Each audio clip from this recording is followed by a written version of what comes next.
Jai Sairam, Sri Sai Satcharitra, Chapter 39, Part 2.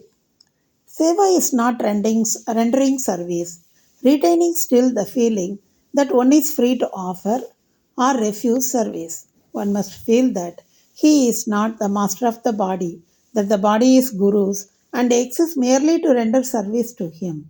If this is done, the Sadguru will show you what the jnana referred to in the previous stanza is. Nana did not understand what is meant by saying that a Guru teaches ajnana. Baba, how is jnana upadesh imparting of realization to be effected? Destroying ignorance is jnana. Removal of ignorance is like this. O Arjuna, if dream and sleep disappear, you are yourself. It is like that. Is there anything different or independent in jnana besides the destruction of ignorance?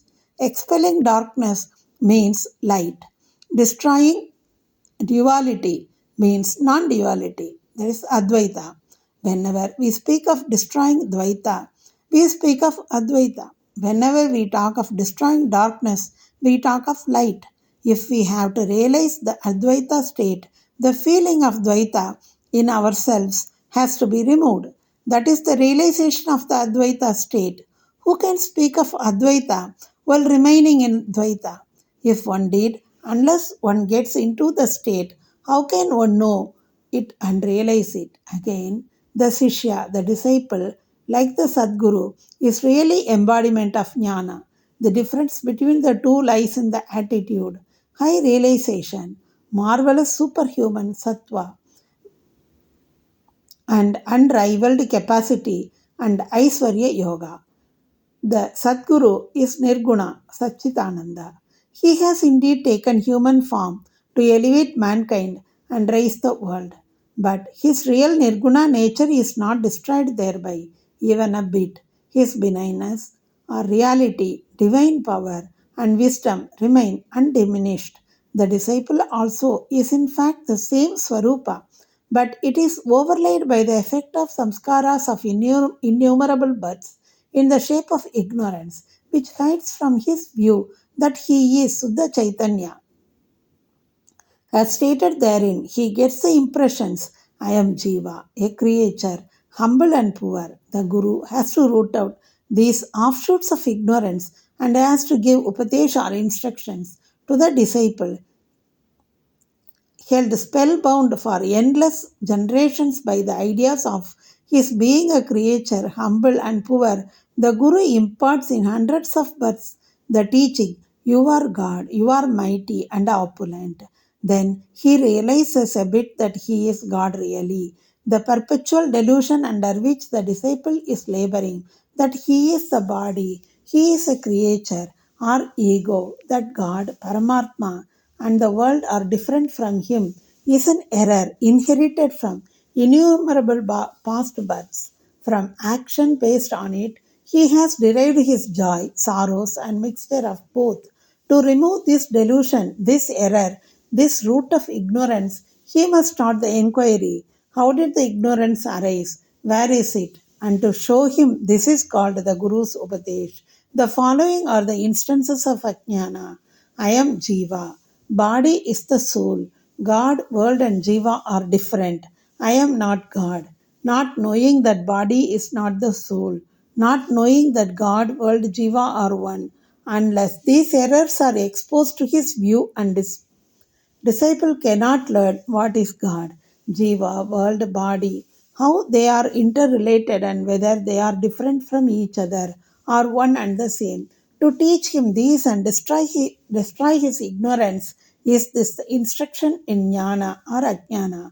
Why should jnana be imparted to Jiva, who is a Jnanamurti himself? Upadesh is merely to show him his error and destroy his ignorance. Baba added, Pranipada implies surrender. Surrender must be of body, mind, and wealth. Why should Krishna refer Arjuna to other jnanis? Sadbhakta takes everything to be Vasudev. Any guru will be Krishna to the devotee, and guru takes disciple to be Vasudeva, and Krishna treats both as his prana and atma. As Sri Krishna knows that there are such bhaktas and gurus, he refers Arjuna to them so that their greatness may increase and be known. Construction of Samadhi-mandir. Baba never talked nor ever made any fuss about the things which he wanted to accomplish, but he so skillfully arranged the circumstances and surroundings that the people were surprised at the slow but sure results attained. The construction of the Samadhi Mandir is an instance with the point. Shriman Babu Sahib Bhoti, a famous multimillionaire of Nagpur, lived in Shirdi with his family. Once an idea arose in his mind that he should have a building of his own there. Sometimes after this, while he was sleeping in Dikshit Wada, he got a vision. Baba appeared in his dream and ordered him to build a Wada of his own with a temple. Shama, who was sleeping there, got also a similar vision. When Babu Sahib was awakened, he saw Shama crying and asked him why.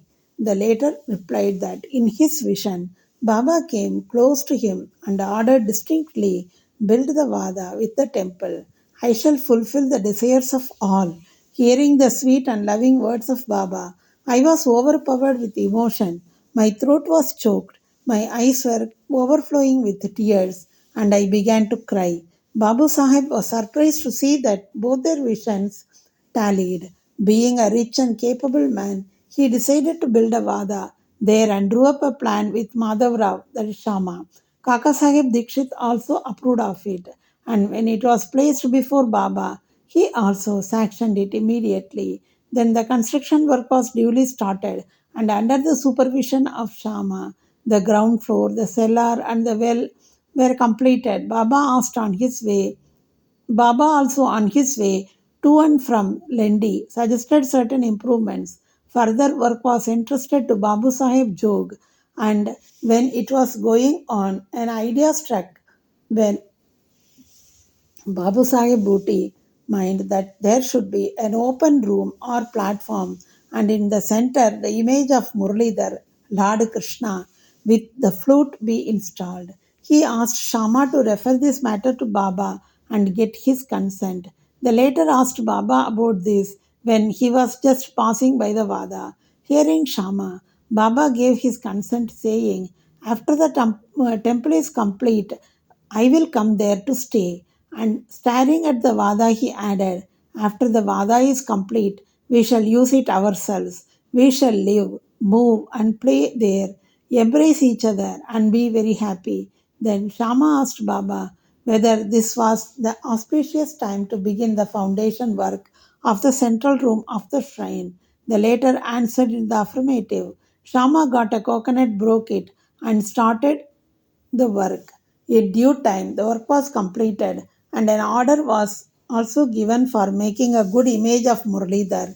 But before it was ready, a new thing turned up.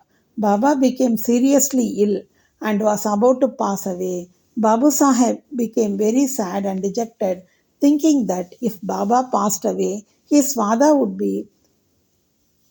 not be constructed by the holy touch of Baba's feet, and all his money, about a lakh of rupees, would be wasted away. But the words, place or keep me in the Vada, which came out of Baba's mouth just before his passing away, consoled not only Babu Sahib but one and all.